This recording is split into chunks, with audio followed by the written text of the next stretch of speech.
Hello friends, કેમ છો? Welcome Shilpa's kitchen recipes. Friends, રાબ એક દેશી દવા તરીકે કામ કરે છે. જ્યારે પણ આપણને શરદી ઉધરસ થયા હોય છે ત્યારે આ રાબ ગરમા ગરમ પીવામાં આવે છે, જેથી શરીરને પણ ગરમાવો આપે છે. અને એમાં બીજા જે મસાલા ઉમેરવામાં આવે છે એ પણ શરદીમાં ખૂબ જ ફાયદાકારક છે. આ રાબ ઘઉંના લોટની અને બાજરાના લોટની એમ બંને લોટની બને છે. બાજરાના લોટની રાબ ખાસ કરીને શિયાળામાં પીવાય છે અને ઘઉંના લોટની રાબ તો આપણે ગમે ત્યારે બનાવીને પી શકીએ છીએ. અત્યારે આપણે બાજરાના લોટની રાબ બનાવીશું પરફેક્ટ માપ સાથે, જેથી આપણી રાબ બહુ ઘાટી ન થઈ જાય. તો ફ્રેન્ડ્સ, આપણે રેસીપી જોઈએ એ પહેલાં તમને એક રિક્વેસ્ટ છે કે જો તમે મારી ચેનલને હજી સુધી સબસ્ક્રાઈબ નથી કર્યું તો નીચેનું જે લાલ કલરનું સબસ્ક્રાઈબ આપેલું છે તેને પ્રેસ કરી અને બાજુમાં જે બેલ આવે તેને પણ પ્રેસ કરી અને ઓલ પ્રેસ કરી લેજો, જેથી મારા નવા બધા જ વિડીયોની નોટિફિકેશન તરત મળી રહે. આ બિલકુલ ફ્રી છે અને હું હંમેશા આવી નવી નવી રેસિપીસના વિડીયો લાવતી રહું છું.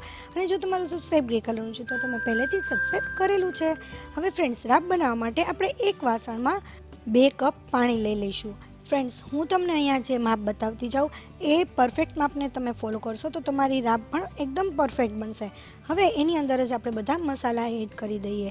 મેં અહીંયા 5 લવિંગ લીધા છે, 2 નાના નાના તજના ટુકડા લીધા છે અને 1 ચમચી જેટલું છીણેલું આદું લીધું છે. આ બધું આપણે એની અંદર એડ કરી દઈશું. હવે ફ્રેન્ડ્સ, આપણે 2 કપ પાણીના લીધા છે એટલે 2 ચમચી આપણે ગોળ લઈશું. હંમેશા આપણે જ્યારે રાબ બનાવીએ છીએ ત્યારે દેશી ગોળનો જ ઉપયોગ કરશું. જે દવાવાળો અને કેમિકલવાળો ગોળ આવે છે એનો ઉપયોગ આપણે નહીં કરીએ, કારણ કે હંમેશા દવા તરીકે દેશી ગોળનો જ ઉપયોગ કરવામાં આવે છે. આને હલાવી અને હવે આપણે ગેસ તરફ જઈએ. ગેસ ઉપર મૂકી દઈએ અને ગેસ પર હવે આ ગરમ થાય છે ત્યાં સુધી આપણે જે લોટ શેકવાનો છે એ લોટની પણ તૈયારી કરી લઈએ. બીજી સાઈડ આપણે એક પેનમાં 3 ચમચી તેલ લેવાનું છે. ફ્રેન્ડ્સ, અત્યારે હું 2 ચમચી બાજરાનો લોટ લઉં છું એટલે 3 ચમચી તેલ લેવાનું છે. અને ચમચીને એકદમ ફૂલ ભરવાની છે, એકદમ એટલે એ રીતે ભરવાની છે તો જ તમારે 3 ચમચી તેલ બરાબર થશે, નહીંતર તેલ થોડું વધારે થશે. એટલે આ રીતે તમારે રાબ બનાવવાની છે. હવે એને સરસ રીતે શેકી લઈએ. હવે આ લોટ શેકાય છે ત્યાં સુધીમાં આપણે બીજી સાઈડ જે પાણી ઉકળી ગયું છે એમાં થોડો અજમો નાખી દઈએ. આ મેં અડધી ચમચી જેટલો અજમો લીધો છે અને એને મસળી લેવાનો છે. એ મસળી અને એની અંદર આપણે એડ કરી દઈશું. ફ્રેન્ડ્સ, છેલ્લે સુધી જોજો, છેલ્લે હું તમને બોનસ ટિપ્સ પણ આપીશ. હવે આ પાણી ઉકળે છે ત્યાં સુધીમાં આપણે લોટ પણ જોઈ લઈએ.